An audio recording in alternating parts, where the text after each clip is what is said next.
とりあえず始めまして、なんていうのが、こんなことになるのはちょっとびっくりしてるんですけどね。こんな風な感じで話ができるようになるっていうのもびっくりしてるんですけど、私がもうこの年65になるんですね。で65歳になった時に、私が今まで生まれてから今まで生きてきた中でいろんな経験をしてきた中で、ああみんなこんな生き方をしたらとっても楽なのにとか、今この苦労は絶対にその先にね身になる苦労だとかっていうのが分かるようになったのが、だいたい60から65になった頃に、私は人のために人のことを少しずつ考えながら、人が生き方を変えていく、考え方を変えていく、そして幸せな老後、幸せな人生を見つけてほしいなと思って、少しでも手助けができたらと思って、今回はその助けもいただいてね、この動画を作ることにしました。だから基本的に私変わってる人間なので、皆さんからも変わってると言われます。変わった生き方をしてきたんだと思うけど、本人は自分はこれが当たり前と思って小さい時から生きてきたので、とりあえずそれをからね、まず私の生い立ちから話しながら、なんでこういう人間が生まれたのかっていうことをちょっと話しながら、そこからその先に進んでいってね、お話ができたらなと思ってます。で、私は1958年10月の31日に生まれました。今ちょうど65歳になります。で、小さい時はもう本当に落ち着きのない、お勉強が大嫌いな、本当になんでこんなに学校に行ってもですね、授業を聞くのにももう全く勉強も嫌いだし、聞いても何にもわからないし、学校の先生には怒られ、忘れ物はし、もう本当に私ってどんな人間なんだろうと思って小さい時から育ってきました。で、ある時小学校5年生になった時ですね、うちの母親が突然私を呼び出して、あなた今日からこの紙に書いてあるものを持ってお買い物に行ってきなさいって始まったんですよ。で、なぜがそれが始まったのかわからなかったんですけど、とりあえずうちの母と父っていうのはものすごく厳しい人で、もう私毎日怒られながら生活してましたんで、もう父と母の言うことは聞かないと怖いという意識があったので、とりあえず、母親がとりあえず座りなさいと、今日からお家のご飯の買い物に行きます。あの当時まだ私が子供の頃は500円札があったんですね。で、500円札を渡されて、この紙にあるものを書いて買っていらっしゃいって、歩いて何分のところに大きなスーパーがあったので、そのスーパーに買い物に行くんですけど、こんな私でしたから、500円札を持たされて買ってくるものを、買ってくるんじゃなくて自分の好きなものを買ってくるんですね。毎回毎回。で、いろんなものを頼まれたものを買ってこないで別のものを買ってくるもんですから、当然それに対して怒られますよね。で、怒られて返しに行って帰ってらっしゃいって始まるんですよ。で、じゃあしょうがないからそれをまた買ってきたものを怒られて、またスーパーに行って、すいません、違うものに買ってきますって言われて、頼まれたものを買ってくるわけじゃないですか。で、もう毎回毎回多分それをするんでしょうね。同じことをずっとするんでしょうね。で、毎日500円札持たされて、この紙のものを買ってらっしゃいっていうのが5年生から1年間始まったんです。そしてその頃になると多分いくらバカな私でも、もう毎回違うものを買うと、買ってきてまた返されるものだから嫌じゃないですか。さすがにお勉強するんですね。で、ちゃんと紙に書いたものを買えるようになった頃が多分1年だったんだと思うんですよ。で、1年経った頃にうちの母親が、じゃあ今日はね、1000円札を持たせるんです。で、1000円札持つから、今日からカレーをします。お母さんがカレーを作るから、カレーの材料を買ってらっしゃい。で、それに対してカレーだけじゃなくって、他のものも買ってきてね。だからそれカレーに合わせるのはサラダだよとか、いろんなものを買いに行かされるんですね。千円札を持って。で、その頃はもう5年生の下地があるので、別のものを買うこともなく、ちゃんとそのカレー、今日はなんだ卵丼、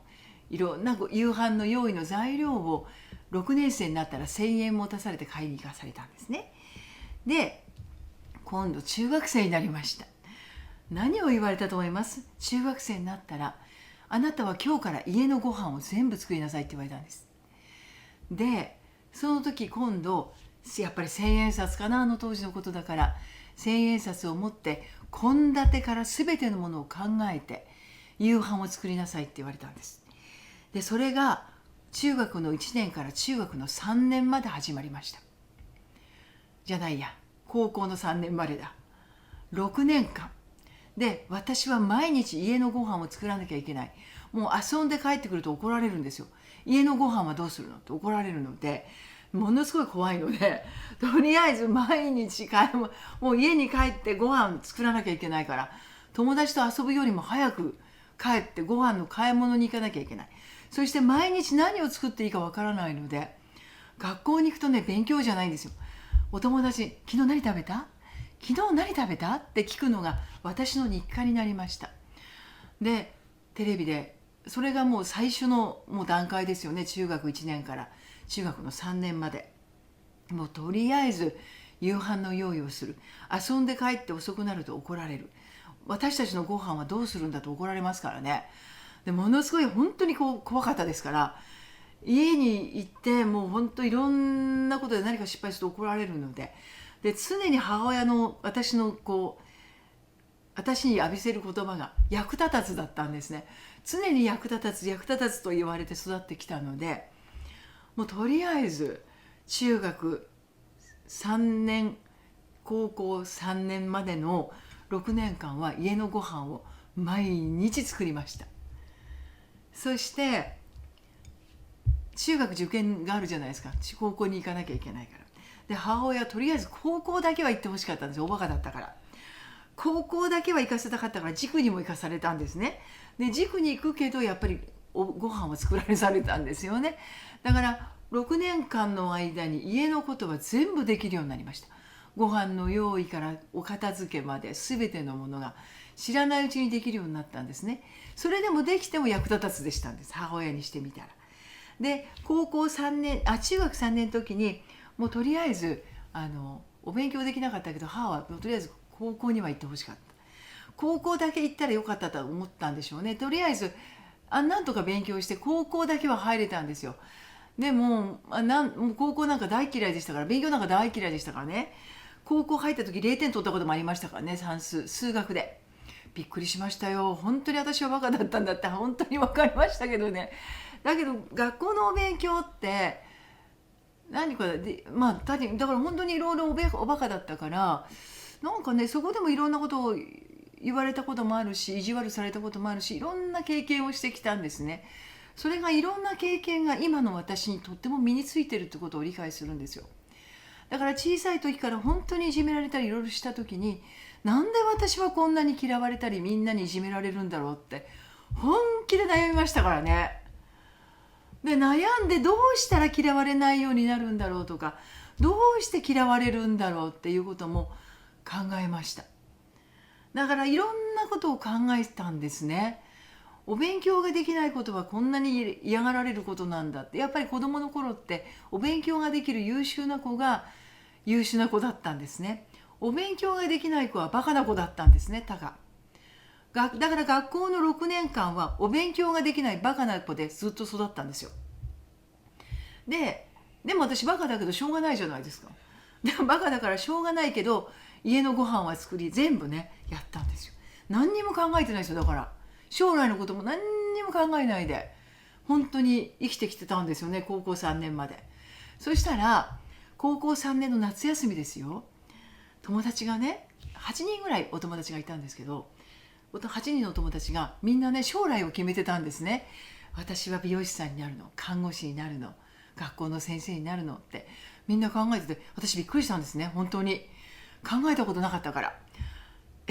て思って家に慌てて飛んで帰ってね、うちの母親にお母さん今日ねみんながマキちゃんはねバスガイドさんになるんですって、卒業したらタカちゃんは美容師さんになるんですって。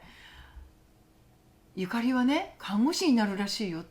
みんな将来があるんだけど私はどうしたらいいのって母親に聞いたんですね。そしたらうちの母親がね、あんたはねお勉強できないからいいの学校に行かなくてって言うんですよ。って思った私びっくりしてね、いくら勉強できないって言っても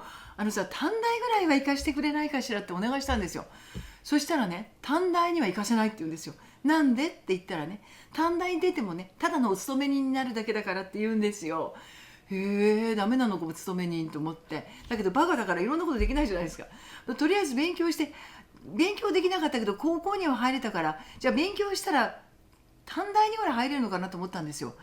だから短大のためのお金を出してもらおうと思って母親にね、短大にでもいいからで行きたいのって言ったら、うちの母親がつくさに短大に行くお金は出しません。短大にいても本当に失礼だと思うんですけどね、82銀行に勤めるぐらいでしょって言うんですよ。私にとったら何もできない私ですから、82銀行に勤められたらすごい素敵だと思いません？と思って、でじゃあ私はどうするのって聞いたら、あなたは高校卒業したら家のご飯を作ってお掃除とかお洗濯とか花嫁修行をすればいいって言われたの。私高校中学高校の小学校の5年生から家のためにいろいろ教えられて、高校の3年間からずっとご飯作って、これからまだ高校を卒業したらこの家に居続けて、この家のためにご飯をずっと作って、じゃあ私の人生って何なんだろうって、その時初めて気がついたんですよ。その時にうちの母が言った言葉がね、社長になるんだったらお金出してやるって言ったんですね。はですよね。この何もできない、お勉強のできない私に社長になったら、なるための努力をするなら、だから自立をしろってことだったんだと思うんですよ、今思うと。だからお金を稼ぐ、自分で稼ぐ、そのためのお金だったらいくらでも出してくれるって言ったんですね。でその時うちの父親が整骨院をやってたので、じゃあとりあえずね、お母さん、じゃあお父さんの後を継ぐならばお金を出してくれるって言ったら、じゃあお父さんの後を継ぐならばお金を出してくれるっていうので、じゃあとりあえずじゃあお金出してくれる方向に行くしかないと思ったから、じゃあ学校を卒業したら父の後を継ぐからお金出してくださいって言ったら出してくれるっていうから、受験勉強はあんまりしてなかったんですけど、とりあえず特殊な学校だったり専門学科だったりしたので、とりあえず受験勉強に推薦枠で先生にお願いをしてね、先生推薦枠でこの学校に行きたいんですけどって言ったら、先生は無理だとおっしゃったんですよ。本当にもう無理です。でも先生、とりあえず私は無理でもいいんです、受けてみたいんで何とかしてくださいって言ったら、先生がじゃあ分かったって言うんで、10月頃の推薦のなんか試験だったのかな、それで金沢のね学校に試験受けに行ったんです。2日間試験があったんです。1日は試験学科、2日目が面接だったんですけど、変わった学校、柔道整復師なんて当時まだそんなにね世の中に出ていなかった学科だったんで、だけどもう本当に35人しか受からないところに200人受けに来てて、でも母親もそれを見てびっくりしたんでしょうね。もう無理だと思ったんでしょうね。だから帰りに試験を受けてから帰りに金沢見物して帰ってきたんですけどね。でまして受かるなんて思ってもいないし、私もダメだと思ったんで、ただ面接の時に学校の校長先生が女性が少なかった時代だったんですよ。で女性が少なかったので、学校の先生、校長先生多分女性が好きだったんでしょうね。で女性が好きだったから晴れたのかなって思うんですよ、本当に。でもうとりあえず女性が好きで、女性が7人しか受けてこなくて、その女性全員受かってたんでね、多分女性少なかったから女性が好きだったのか、それで多分運があって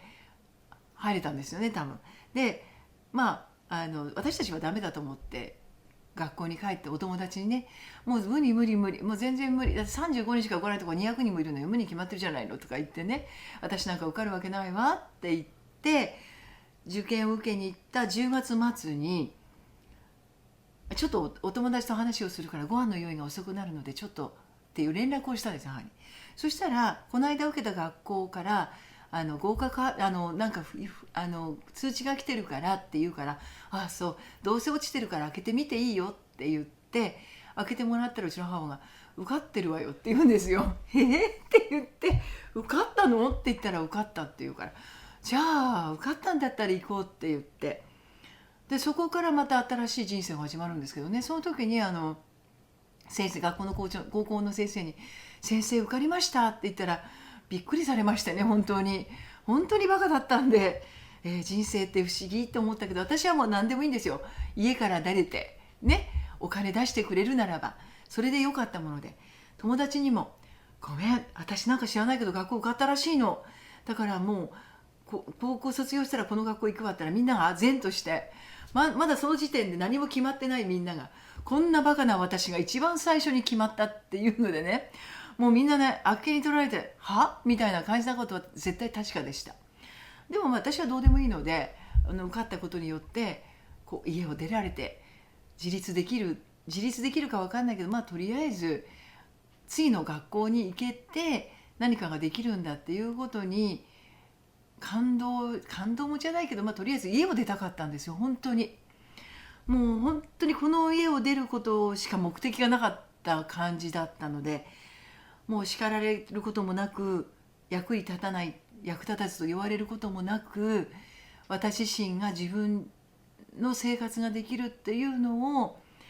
楽しみにしてたような気もしますね。それで高校の3年間が終わって、母親がアパートを借りてくれて、学校の入学式にも行ってくれて、いつも叱られましたけど、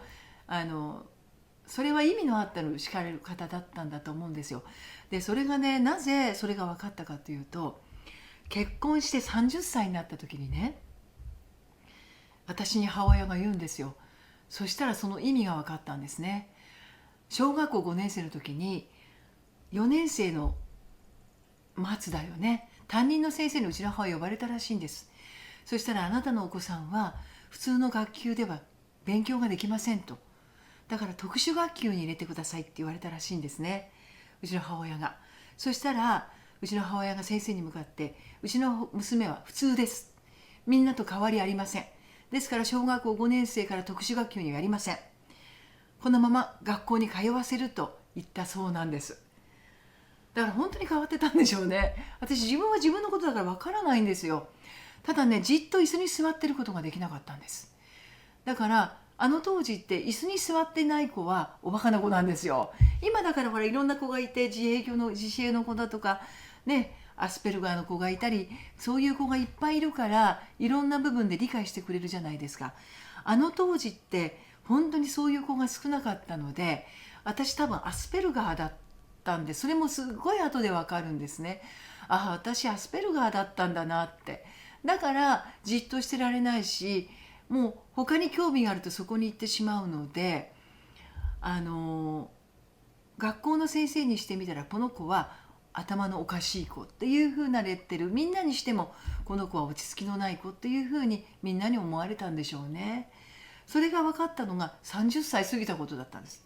でその時にうちの母親がそう言って、あなたは特殊学級に入れろって言われたから、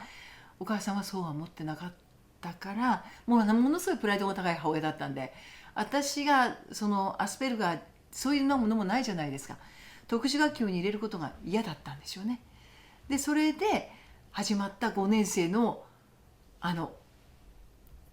お買い物だったんです。で人間として女として一人前のことがある程度できれば、高校まで卒業すれば、当時のことですから、収入のある人と結婚すればなんとか食べていける、なんとかこの子はものになるって思ったんだと思うんです、母の考えとして。なるほどねって理解できるんですよ。だからものすごく厳しく育てられたのはそのためだったんです。母親が私を一人前の子に育てる、一人前に育てることが私の将来がなんとかなるというふうに思ったことだったんですね。だから本当に父親も厳しかったですけど、母親も厳しかったし、本当に切ない思いをしたこともありました。だから母親たちでもうすごい仕事をしてた人たちだったんで、日曜日なんかないんですね。で、日曜日にどっか連れて行ってもらいたいって言うと、何を言ってるんだと。商売もしてましたからね。商売というのは休んではダメなんだって教えられました。だからどっか連れて行ってもらったことがないんですよ。ただあんまり高校入学し、高校受験の時にお参りだけ連れて行ってくれたんですね。長野なんで旭山っていう受験の山があって、そこにお参りすると合格するっていうんで、そこに連れて行ってもらって、そこでお参りをして高校が受かりますようにって、本当に心配したんでしょうね、こんな子だったから。今思うとそう思います。だからああやって厳しく育てられて、本当に怖かって、もう寂しくて、日曜日もなくって、本当の子供の頃は寂しくてボロボロ泣いたこともありましたし、いじめられて死にたいと思ったこともありましたし、いろんなこと、今の子供たちが同じように悩んでることを、いろんなことを小さい時いっぱい経験してきたんですね。で、どうしたら私はみんなに認めてもらえるんだろう、どうしたらなんとかなるんだろうってことを本気で毎日悩みました。だけどどうにもならないんですね。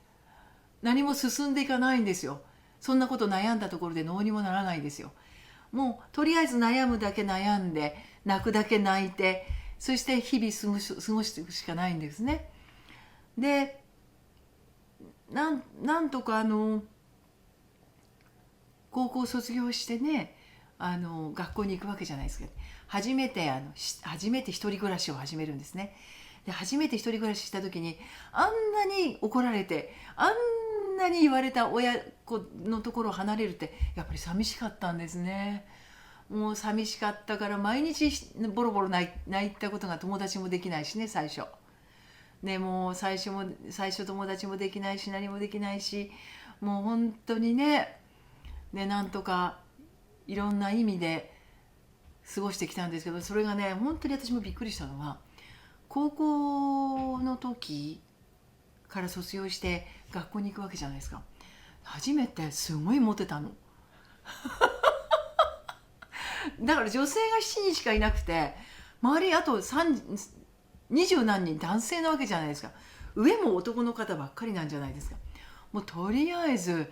ものすごいモテちゃって、っていうぐらい、もう目が点になるぐらいモテるわけなんですよ。で、私自分のことを綺麗とか可愛いとか思ったこともない人が、目が点になるほど、どっか行くっていうと何十人も男の人がついてくるんですよ。何なんだこれって思って、そのぐらいなんか人生の中で初めてモテるってこういうことなんだって。だからなるほど、なおのことをモテちゃったんで、またね、女性が、お友達がいなくなっちゃったんですよ。男性しかいないっていうね。なんか最初のだから1年間はもう本当にお友達もできましたけどね、それなりに。だけどやっぱりその男性のお友達の方が多くって、お付き合いした方もいましたけど、お付き合いすると、お付き合いされた方がいじめられるというね、そういう感じなんですよ。そんなことも経験しました。だけどね、お勉強が忙しくて遊んでる暇ないですよ。もうこんなに勉強しなくちゃいけないんだったら、もう高校の時勉強しとけばよかったと思うぐらい。それでもうあれなんですよね、成績表とか送られちゃうんで。ただやっぱり私アスペルガー持ってたんで、積み重ねいらないんですよね。記憶力がものすごくいいので、ただお勉強だけしてれば新しいことは頭の中に入っていっちゃうんですよ。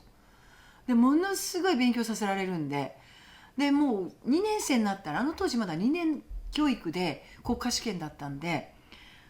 もう2年生になったらとりあえず毎日試験なんですよ、国家試験のために。で、とりあえずバカだったけど、アスペルガーを持ってたから記憶力だけがすごかったんで、勉強して記憶だけをなんとかしようと思うとテストができるんですよ、なんとか。ただやっぱり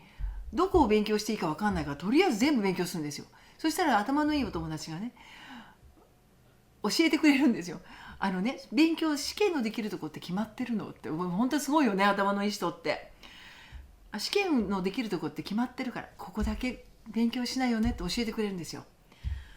でそうすると99点とか97点暗記すればいいだけだから取れるの。で初めてその時に算数や分数やそんなものは全然できなかったけど、私今ちょっとお勉強できるかもしれないって思ったんですよね。お勉強じゃないんですよね、それって。たまたまアスペルガーを持ってたから、記憶力が異常にいいから、多分国家試験受かったんだと思うんだ。すごい記憶力なんですよ。でこれも私だから整骨院今もやってますけど、学校卒業して国家試験も受かって、でもなんで整骨院も始めたかっていうと、またそれ後で話をするけど、学校国家試験受かったらもう母親が帰ってきていいって言うし、みんなもこれでまたその時に感じるんですよね。みんなは就職するために就職の面接に行ったりするんですよ。私何にも考えてない人なんで、就職するって何って感じなんですよ。世の中の人は働くんだと思って初めて働くことを知るんですよ。でも働いたことないし働きたくもないので、お金に困ることがなかったんですね。お金があったから、うちの家庭に。だからとりあえず働かないでお家に帰ろうと思ってお家に帰ったんですね。でお家に帰ったらもうほら国家試験も受かったし、別に就職しなくても食べていけるので、家のことをやりながらエアロビクスやったり社交ダンスやったり好きなことをやらせてもらえたんです。この時はもうある程度のところまで行ったので、いつお嫁に行ってもよかったんですね、母親は。だから素敵な人を見つけて、お金持ちを見つけて結婚させればいいと思ってたので、とりあえず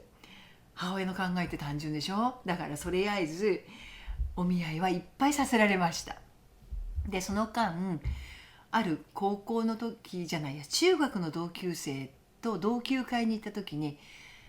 会うんですね。それが初めて結婚した相手なんですけど、その彼と中学の時は付き合ってないんですけど、卒業して同級会で彼と会うんですよ。でその時に私は運命の人だと思うんです、その彼が。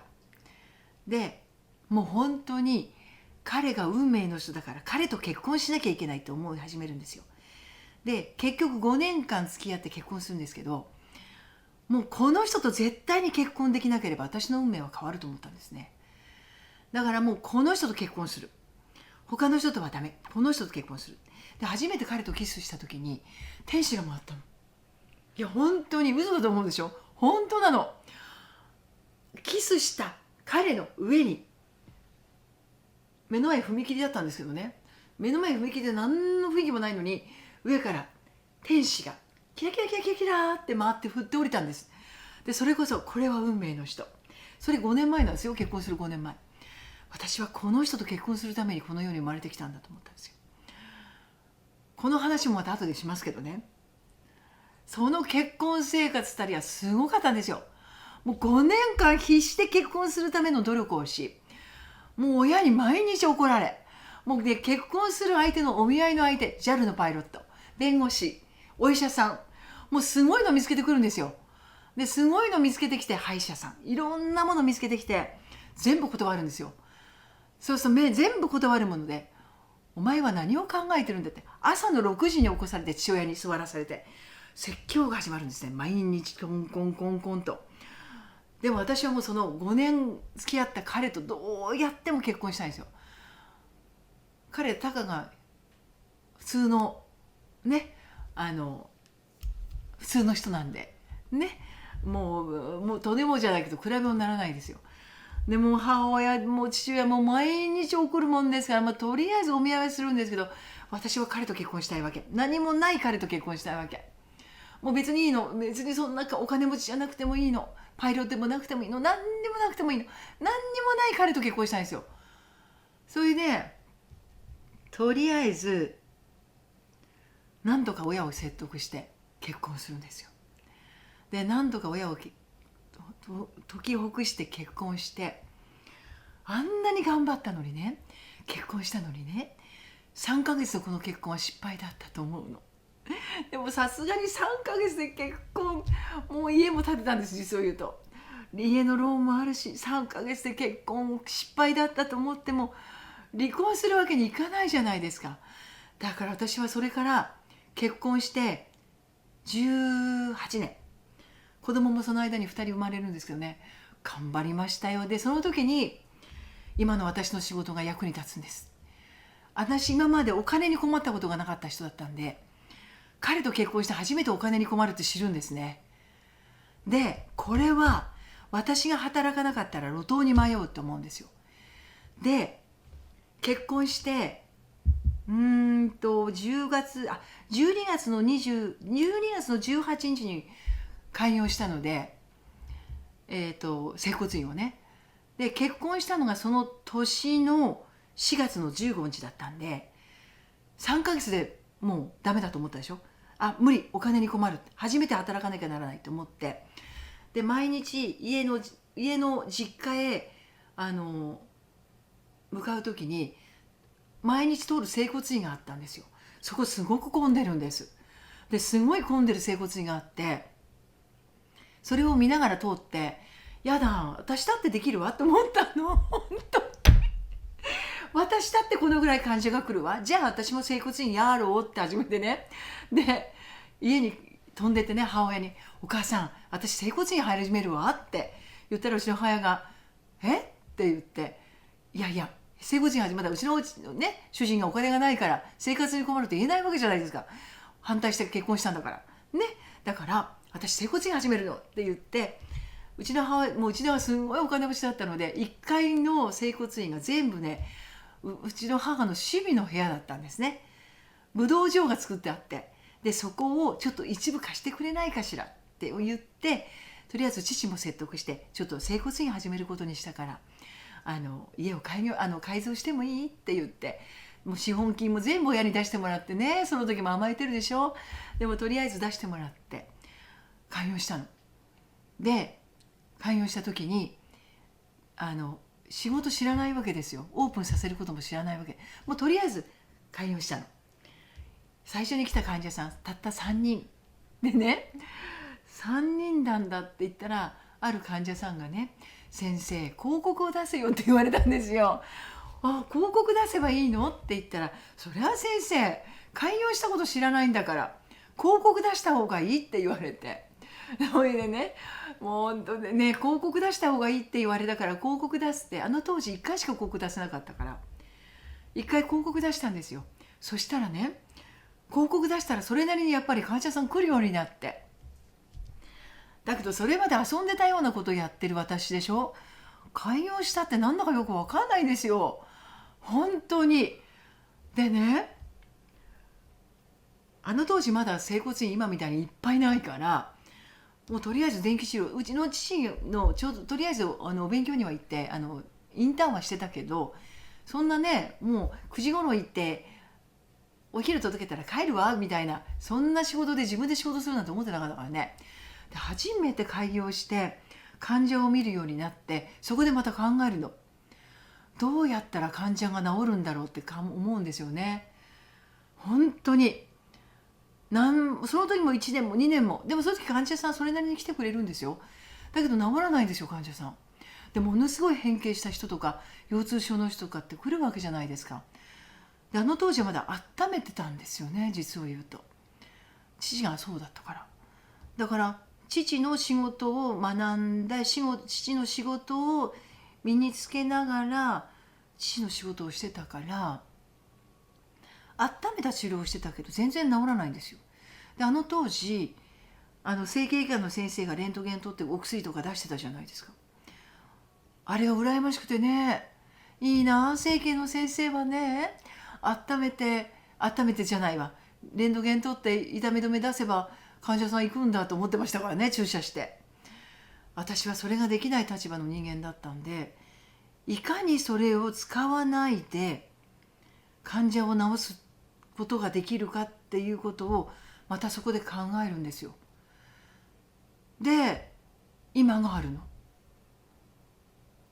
で、今はね、またそれも話するよ。もうこれはもう経験だから。私今整骨院40年目なの、開業して。今私ね、申し訳ないけど患者見ただけで、その患者の体、悩み、全てのことが分かるようになりました。人を接する、人を見る、これなんだなって。だから今何を思うかっていうと、あの時いいなレントゲン取れて、いいな痛み止め出して、いいな注射受けてっていう整形外科の先生が全然羨ましくありません。今の私は一目見るなりこの人の悩みが分かり、どこが具合悪いのか分かり、どこを触れば痛いのが分かり、全てが分かるようになった40年目なんですね。これが今私がこの動画を始めようと思った一つのきっかけでもあるんです。今まで小さい時からいろんな経験をし、いろんなことを学び、いろんなことを考え、努力してきた結果が65の時に花開くように湧き出てくるように出てくるんですよ。すべてのものが。今耐えなさい、今頑張りなさい、でもこの次にこの耐えた力がいつか晩年には花開くよってみんなに教えてます。だから患者さんいろんなことを私に相談してきます。みんないろんなことを相談するときに、その時の相談、その時の状況に合わせてきちっと素敵な人生を送れるように話します。で皆さんね、話をしていると「先生楽したいのよ」っていつも言うのよ。楽したい？何言ってるのあなた。楽って言葉の意味知ってる？っていつも話します。楽、楽しい、苦しいだよ。最初に楽しいをしたら最後に苦しむのっていつも教えることにしてるんですよ、私。本当に人生若いうちにいっぱい苦労して経験したことが人生の後半どんだけ素晴らしい人生になるか。今私ね、本当にね、申し訳ないけど毎日楽しいです。毎日朝もう本当に嬉しくて仕事してます。もうね、みんながびっくりするほど仕事するんですよ。もう本当に申し訳ないけど、朝5時50分に起きて家きれい中に家中1時間かけて掃除して、おトイレも全部きれいに掃除して、で神棚に挨拶して、うちの母と父の仏壇に手を合わせて、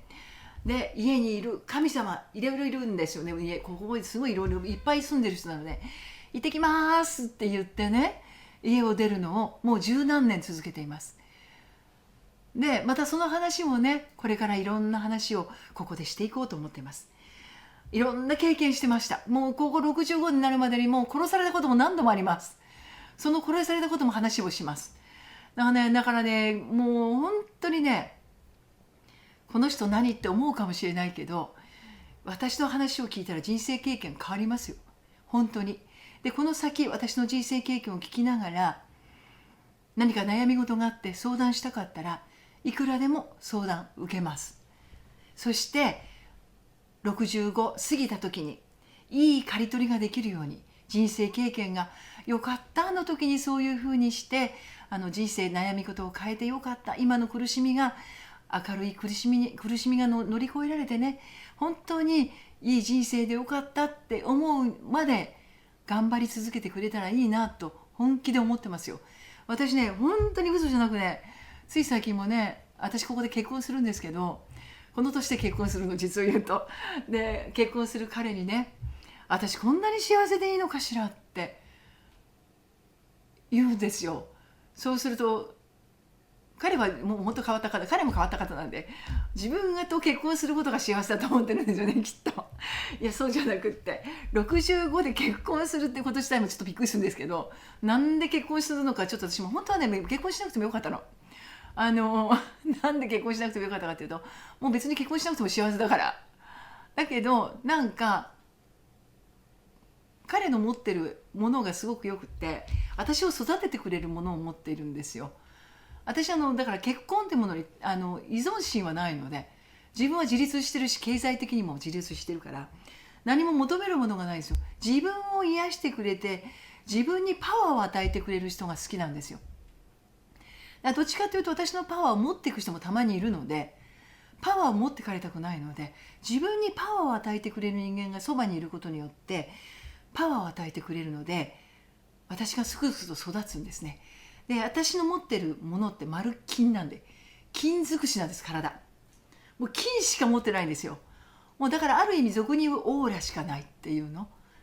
だからもう他の私を見るとみんながもう本当にオーラがあるっていうのね。で、オーラだって出し尽くすと疲れちゃうんで、たまにオーラを充電しなきゃいけない時もあるので、金だともう金ばっかりでも疲れちゃうんですよ。だからその金ってね、土とかね、木とかが好きなんで、そういう人がそばにいるとそこからオーラが湧き出てくる。金が育ちやすいってみたいになってるみたい。だから彼がそれそのものなので、結婚する彼が。だから私彼といると、経済的なものとかそういうものじゃなくて、私にパワーをもらえるんです。で、パワーをもらえることによって皆さんにパワーを返してあげられるんです。これが私の人生なんだなと思っているの。だから私がパワーをもらって、私のパワーをみんなにパワーを分けてあげられる。そうするとみんながパワーをもらって、みんなが元気になる、元気になれる。死にたいって思ってたけど死なないでよかったと思ってくれる。今みんな簡単に死んじゃうけど、そんなに簡単に死んじゃいけないよって、もったいないよって言いたい。生きたくても生きたくてもいけない人っていっぱいいるし、今ウクライナの戦争もあるじゃないですか。みんなあんな感じでね、死んじゃう人たちもいっぱいいるわけじゃないですか。日本は平和すぎ、もう本当にいい国だと思います、この国。だからね、こんなにいい国に住んでて幸せすぎちゃってね、みんながね、苦労がないの。苦労がないから幸せすぎちゃって、自分がどんなに苦しいかしか知らないの。周り見てもらいたい。本当に病気になってて明日もう命がないっていう人もいる。私のところに余命1年ですってこともみんな来ます。患者さんで来ます。患者さんじゃありませんよ。だけどその人たちが1年過ぎても元気でいる人たちもいます。それはなぜかっていうと、なんで病気になったことも理解し、なんでこうなったのかってことも理解することが少しずつできてくると、病気も改善していくんですね。だからいろんな悩みを抱えて死にたいって今思ってる人たちもいるかもしれないけれど、死なないで頑張っていこうよって、絶対生きてればいいことあるよって教えていきたいし、そんな話も向き合いながらね、行ってみたいなと思ってます。で、もう一つね、いつも毎回言いたいことがあるの。これね、みんなね、バカじゃないのって言うかもしれないけど、子供を持ってるお母さん、子供を持ってるお父さん、子供たちに毎日教えてあげてください。物を盗んではいけません。人を殺してはいけません。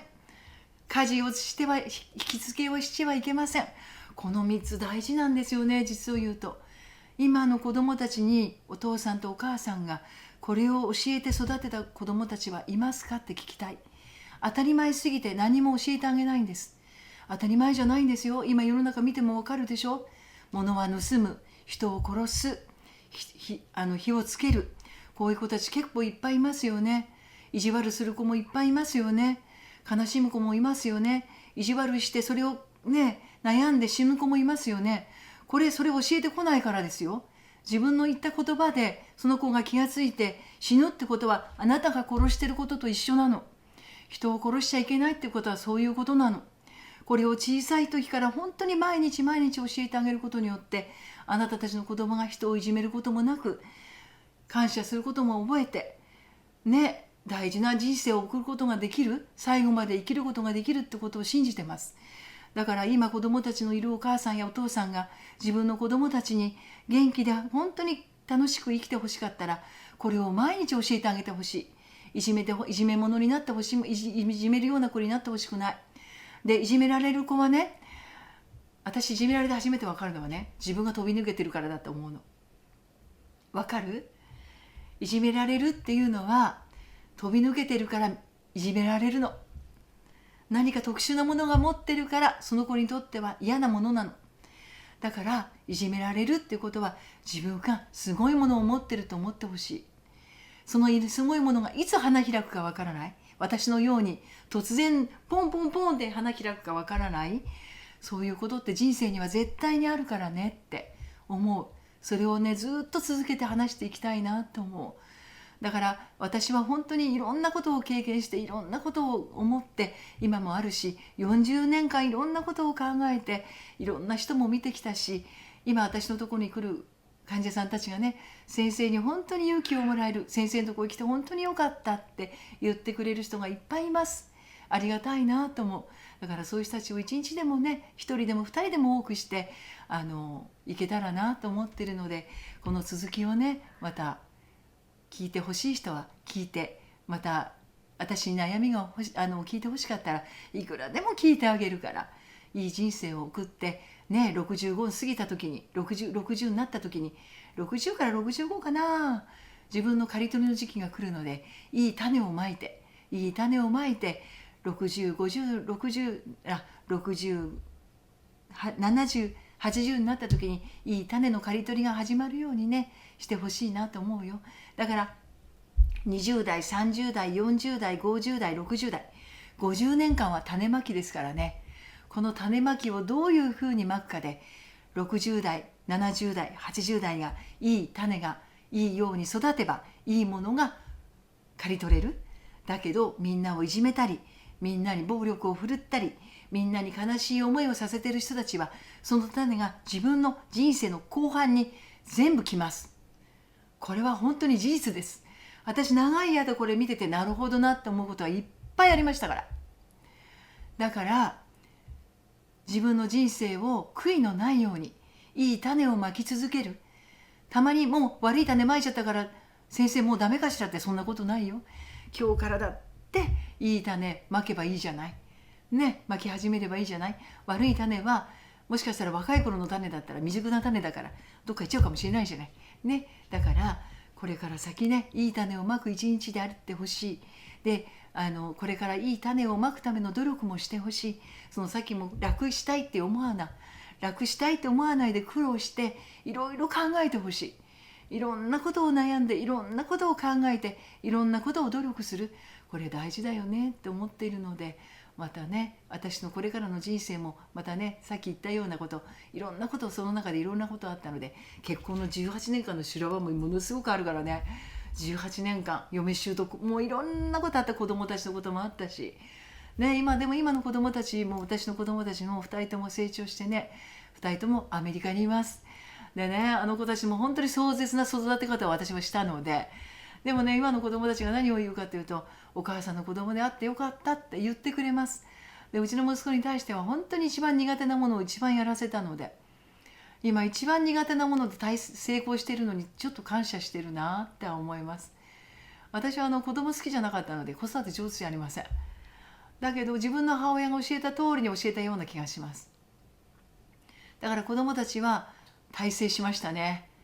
だからもう本当に今も電話で言われますけど、お母さん私たちのことを覚えてると言われます。んなことも忘れてるんじゃないかと思われてることもあるみたいです。でだから親として子供を育てた時期はあまりなかったような気がします。もう本当に小さい頃から親の面倒は見なくてもいいからあなたたちは自立して生きてきなさいって教え込みました。だからうちの母親がそれを聞いて、なんてことを言うの、そうするとあなたの面倒を見てくれないじゃないのって言うから、いや私はあなたたちの面倒を見るために産んだわけじゃないよって。お母さんはあなたたちが人間として自立してね言って育ててくれることを私はお母さんを思ってると、そういうふうにして育ててきました。だから甘やかしませんでしたよ。本当に厳しく育てました。でも今のうちのはベニです猫がいます。またね紹介しますね。このベニちゃんもね18年ぐらい生きてますね。もう長生きですね。このベニもね、このベニの話もしますけどね、やっぱりちょっとね魔女的ですよ本当にね。私は自分のことを魔女だと思ってるんですけどね、本当に。だからまたそんなんでね、いろんな話をしながら皆さんがこの話を聞いてね、なんか興味があるわ、この人とちょっと一緒に寄り添ってみたいなと思ったら、またいくらでも聞いてくださいね。またいろんな話をしたいなと思ってます。じゃあ最後にね終わりにしますけど、さっき言ったことね、お父さんとお母さんには本当に子供たちにね、人を殺すな、物を盗むな、しつけをするなって教えてあげてほしい。それからまだこれからいろんなことで悩んでる人たちには命を大事にしてほしい。絶対にいいことがある。今苦しんでいても絶対にいいことはある。そこで苦しむことはいけない。ましてあなたたちには親がいる。親がいて、あなたたちを産んだお父さんとお母さんを悲しめては絶対にいけない。親は自分の子供が先に死ぬほど悲しいことはありません。あなたたちの一時の感情であなたたちが命を殺すってことは親を悲しむってことです。これは今私こうやって話してても涙が出ます。だから本当にテレビでいろんなことがあるじゃないですか。本当にお父さんとお母さんが悲しんでいることを頭の中にいてほしい。あなたたちは生まれた以上親より先に死んではいけません。これは私が本当にこれから訴えたいこと。これは毎回最後に皆さんに話します。で、毎日あなたたちにこのことを聞いてほしい。これを毎日聞くことによってあなたたちの考えが変わる。親よりも先に死んではいけません。親を悲しませてはいけません。お父さんとお母さんは子供を毎日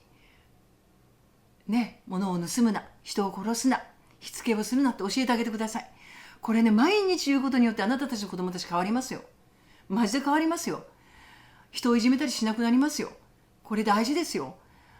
人をいじめる人間にさせてはいけない。人を悲しませてはいけない。で、悲しませて殺すようなことをさせてはいけない。もうね、これがレーザーですからね。もうね、本当にもう誹謗中傷も多いことも知ってます。だけど、